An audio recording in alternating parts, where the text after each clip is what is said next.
Liam's statement was shockingly callous, delivered with a disturbing lack of remorse. Your mom's going to pass away soon, right? There's no need for us to work once we get the inheritance, he said, his face betraying no hint of malice. I was so enraged by his words that I was left utterly speechless. He continued with a disturbing casualness. Actually, I've been visiting your mom recently just to get some pocket money. She looks pretty frail. I think it's going to be soon. I can hardly wait for the inheritance.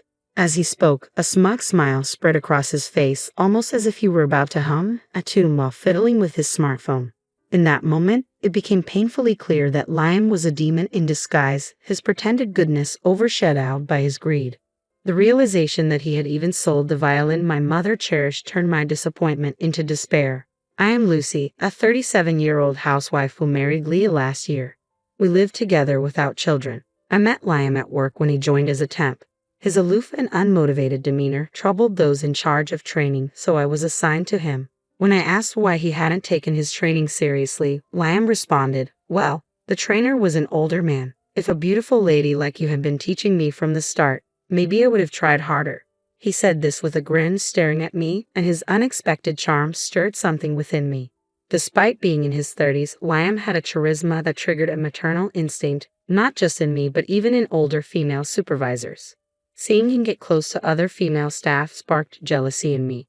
As if sensing my feelings, Liam said, "I want to be trained specially by you, Lucy," with an innocent smile that made my heart flutter. At that moment, I could understand why women fall for charming young men. My mother, Amy, had been battling a chronic illness that made it difficult for her to leave bed. She chose to rest at home rather than be hospitalized. Our company, where Liam and I worked, was part of a business run by my mother. As her health worsened, I faced various management and financial issues.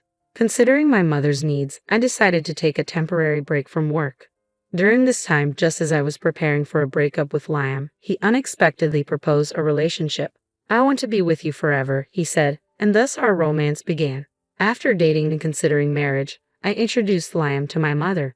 Despite her illness, she seemed to regain some energy and brighten up around him. I couldn't help but think Liam had a charm that captivated even older women, and I was pleased with their good relationship. Later, at my insistence, Liam agreed to take on the family name of Campbell, and we got married. Throughout our relationship, Liam's baby-like traits were apparent. I always paid for our dates, and even a year into our marriage, it was rare for Liam to handle any payments. He would stand aside during the bill, looking at me with sweet eyes, silently asking me to pay. Given that Liam was a temp and my income was higher, we weren't struggling financially thanks to my savings. When I asked him if he didn't have any pride as a man for always letting me pay, he cheerfully responded, "Pride? I don't have that. Nowadays, it's normal for women to earn, so it's all good." Although he was currently a temp worker, I believed he could become a full-time employee if he took his work more seriously. I took pride in having thoroughly coached Liam in business manners and work attitude, hoping he would understand the significance and responsibilities of married life. But my expectations were shattered when Liam quit his job abruptly. When I asked him why, his response was shockingly devoid of guilt. "Well, your mom's going to pass away soon, right? We'll get the inheritance, so there's no need to work." I was beyond angry, left dumbfounded by his words. Liam continued, "Actually, I've been visiting your mom recently to get some pocket money. She looked pretty bad. I think it's going to be soon. I can't wait for the inheritance." He said this with a smile, almost humming a tune, while fiddling with his smartphone. At that moment, Liam appeared angelic but was a devil at heart. And now, as the afternoon arrived, I find myself at my mother's house. My sister Millie, who married early and whose children are now in college living elsewhere, has returned home. Her husband, Sean, is on an overseas assignment, so she is staying with our mother. I handle our mother's care while Millie is at work in the mornings.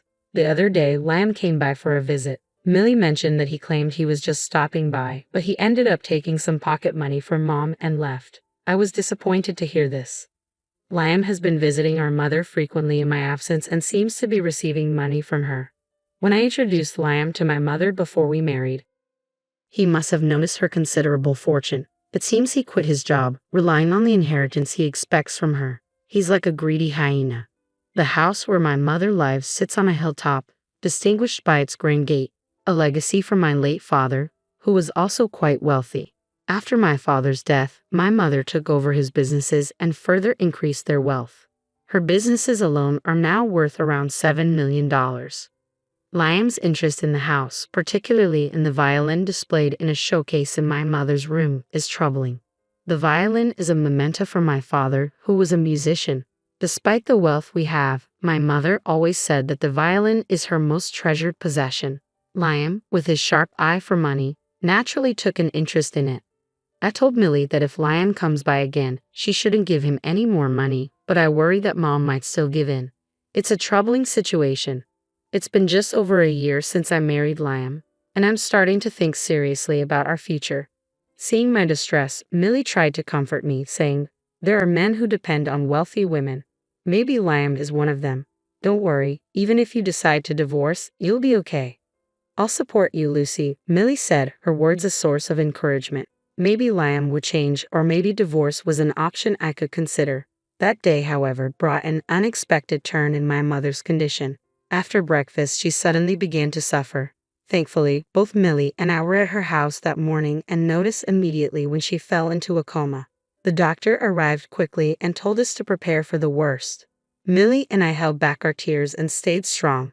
My mother clung to life until the next day, during which time Millie's children and Sean, who had returned from his overseas assignment, arrived. Despite having received money from my mother, Liam didn't show up. It was his last chance to see her. That night, as our family kept vigil, my mother passed away peacefully without suffering. Sean and the kids were overwhelmed with grief, and I was deeply saddened as well. However, having been prepared by the doctor, Millie and I immediately began making funeral arrangements. Thanks to our prior preparations and contacts, everything proceeded smoothly. I sent a text to Liam informing him of my mother's passing and the funeral details, but received no reply. Assuming he might be in shock, I waited, hoping he would attend. During the funeral, Millie and I were grateful for the support of those who had been kind to my mother throughout her life, company executives, longtime friends, and many others. I was touched by how loved she was, which gave me a sense of fulfillment. In the midst of this, Sean came to me in tears. I planned to place Mom's cherished violin at the funeral, but when I went to get it, it was gone, he said. I was shocked and exclaimed, "What?" It was evident that someone had broken into my mother's house during the busy funeral preparations.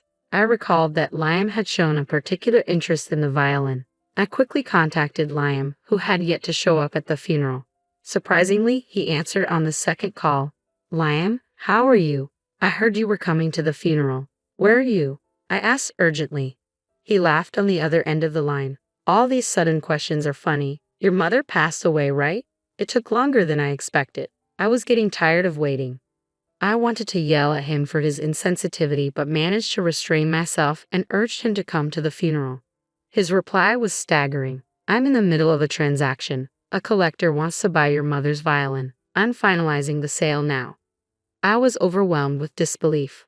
Liam was actually selling my mother's violin. "Liam, stop that transaction immediately. You're going to cause a lot of trouble," I implored desperately. Selling the violin, which my mother had treasured, was unforgivable. "That's impossible," Liam replied dismissively. "The buyer is fully committed and has already prepared the cash. Sorry, I'm busy. I'll hang up now. Good luck with the funeral. Bye." With that, Liam ended the call. I was too shaken to discuss Liam's actions at the funeral, and decided I would talk to Millie and Sean about it later. Liam's greed had driven him to sell my mother's precious violin. This was the final blow to my already fragile trust in him. If someone chooses to depend on a woman for financial support, that's their choice. If they find someone willing to accept that, so be it. But I won't assist someone who repays kindness with ingratitude. I vowed never to forgive him. After the funeral, the three of us found a moment of respite at my mother's house. Although the service was over, not everything was resolved. We still had to address the extensive business affairs my mother had managed. However, the most urgent issue was Liam's absence. His failure to appear in the sale of the violin was the final straw. "I haven't told Millie and Sean about the violin yet," I said, feeling a deep sense of disillusionment. "If we can't find it, we might need to involve the police." Millie, unaware of the full story, voiced her concern. "Right, we might have to rely on the police. Sister, I've called someone who might know about the violin. Let's hear what he has to say." I looked toward the door. "Oh, look, he seems to be arriving now," I said as we prepared to meet him. I heard the roar of a powerful engine as it approached the house. It came to a stop, and with a sharp thud of the door closing, Liam walked in without using the intercom. "Lucy, the funeral must have been tough," he said, his tone disturbingly casual. "Did you collect a decent number of sympathy cards?" His lack of empathy was infuriating. Millie and Sean exchanged disapproving glances. "Liam, what were you thinking? Not showing up at the funeral after everything Mother did for you? Aren't you saddened by her death?" I could barely contain my anger. Liam shrugged. "Of course I'm sad. I won't be getting my allowance anymore. When I went gambling with Amy's money, I often won big. People with money seem to have better luck."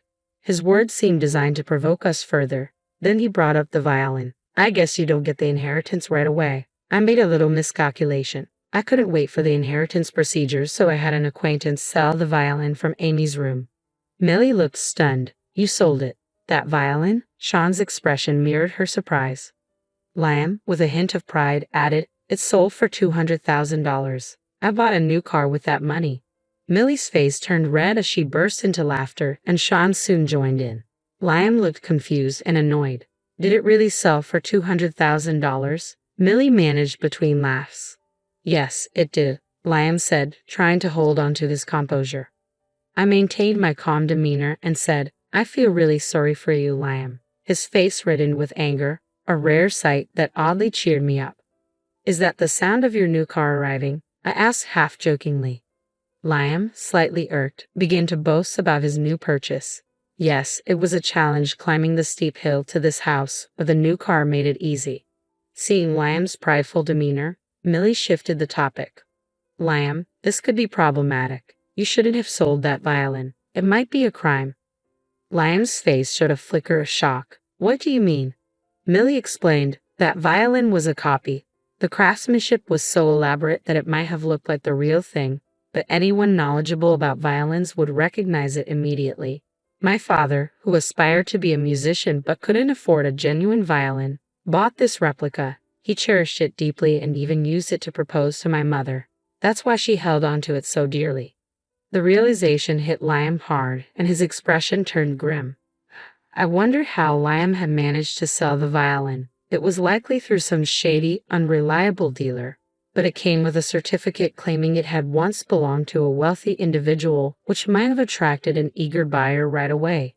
Millie and I sighed in disbelief, appalled by Liam's thoughtlessness. "Liam, did you even read that certificate properly? It wasn't a genuine certificate of authenticity. It was actually a love letter in the form of a certificate that my father gave to my mother when he proposed. I'd love to see the buyer's reaction when they realize what they've got." Liam looked uncomfortable at my words, but I had no sympathy for him. Even though it was a replica, selling such a cherished item of my mother's without her permission was unforgivable. I didn't bother hiding my anger. Just then, Liam's cell phone rang. His face turned pale as he answered. The angry voice on the other end was unmistakable.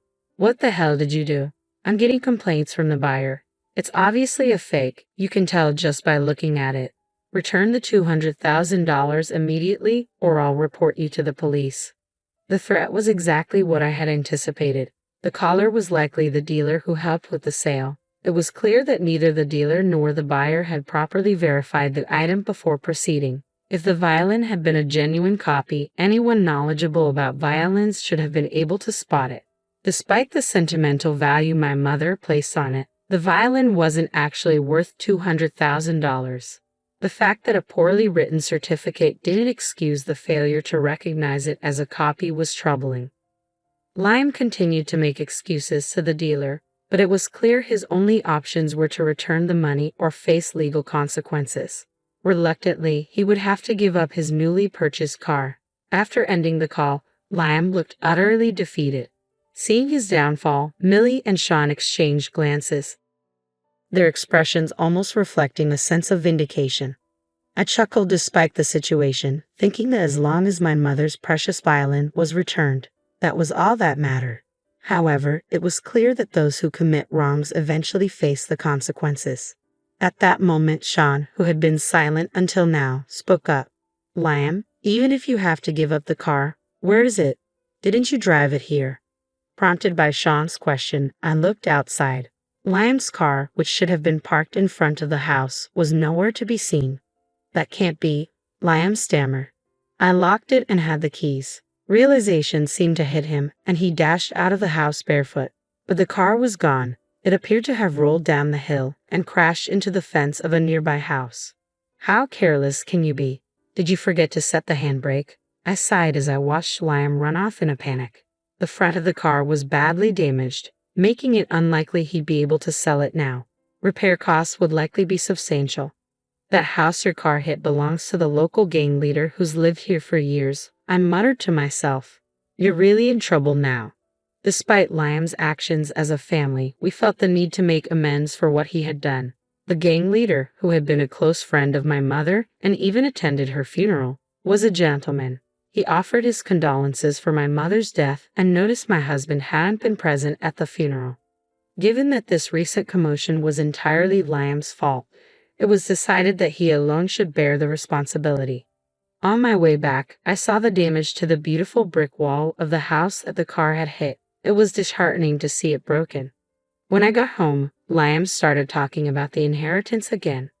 Lucy, when will we get the inheritance? It was so close. If it weren't for my mother-in-law's inheritance. Liam seemed relieved as he spoke. I would have been completely stuck without this. I had to confront him with the reality he was misunderstanding. What are you talking about? There's no inheritance money for you. Liam looked shocked. As a son-in-law and not even an adopted child, he had no right to any inheritance. But I was looking forward to it, he said, clearly not grasping the situation. His insensitivity was astounding. But Lucy, you'll inherit, right? Shouldn't there be something for me? He continued, still fixated on the money. I almost cried at his continued focus on financial gain. I pulled out some photos from my bag and spread them on the table. Liam's eyes widened in astonishment as he saw them. I regret marrying you, I said, my voice steady despite the anger boiling inside me. Marriage involves responsibility and commitment, not just personal gain. The photos depicted Liam in intimate moments with other women, clear evidence of his infidelity. The detective had done a thorough job capturing him entering rooms and getting close to several women. I had hoped to believe in our marriage, but doubts grew with each day he came home smelling of perfume. Liam made no attempt to deny his actions, only looking bewildered at being caught. You really don't understand, Liam. We're getting a divorce and I'll be seeking compensation for emotional distress, I said firmly. Liam objected vehemently, though it was clear he had no claim to any inheritance. You don't work, you just beg for money and cheat. What's the point of being married to you? I'd be better off with a pet dog or cat, I added, my frustration evident. As I spoke, Liam began to cry. He looked up at me with tearful eyes like a lost puppy. Don't leave me, you said you wanted to be together. That wasn't a lie, right? I'm sorry, I'll do better. Please stay with me. I was momentarily swayed but quickly regained my resolve. I'm not the person I used to be. We can't live together anymore. It's time for you to be independent. Millie shone, and I couldn't hide our astonishment. At that moment, the intercom rang. A police officer arrived. I had called them to report the stolen violin. The officer explained that Liam was being arrested based on the theft report. Liam, still crying, protested loudly, questioning why theft within a family couldn't be overlooked. His loud admissions of guilt were almost pitiful, but theft remains a crime, even among family members. As Liam was escorted into the police car, I whispered softly, "Goodbye. I'm sorry, Mom, for all this. If you have anything to say, please come to me in my dreams." I prayed before my mother's portrait, feeling the weight of the situation. Liam was charged with several crimes, including the theft of the violin and a fraud lawsuit from the buyer who had paid $200,000 for what turned out to be a fake. The outcome was uncertain, with additional claims for the repair costs of the neighbor's wall and damages. In the midst of divorce mediation, I relayed that the few assets we had built together were negligible. The only real treasure was the family violin, which I managed to retrieve for $200,000 after explaining the situation to the buyer. Getting the violin back was my priority, and I intended to make Liam repay the full amount. Millie, looking a bit lonely since Sean had gone back overseas, advised, "Lucy, be careful with men who are like pets." Liam's mistresses, uncovered by the detective, had been women he depended on financially. He had told his lawyer he wanted to show them a good time, but now he was irrelevant to me. I regretted how I had been back then. The detective revealed that Liam was estranged from his parents, who were fed up with his constant reliance on women. I understood that feeling all too well now. Liam's dependence on others, once a convenient arrangement, had proven unsustainable. I hoped Liam would take this opportunity to reassess himself, work seriously, and learn the value of money. Having ended my leave of absence, I returned to work. The company my mother left behind would be taken over by Sean, who would soon be returning from abroad. After enjoying breakfast prepared by the now cheerful Millie, I put on my coat to head to work. Before leaving, I paused to look at the photos of my parents and prayed. "Dad, Mom, let's have a good day today," I said, opening the front door and stepping into a new chapter of my life.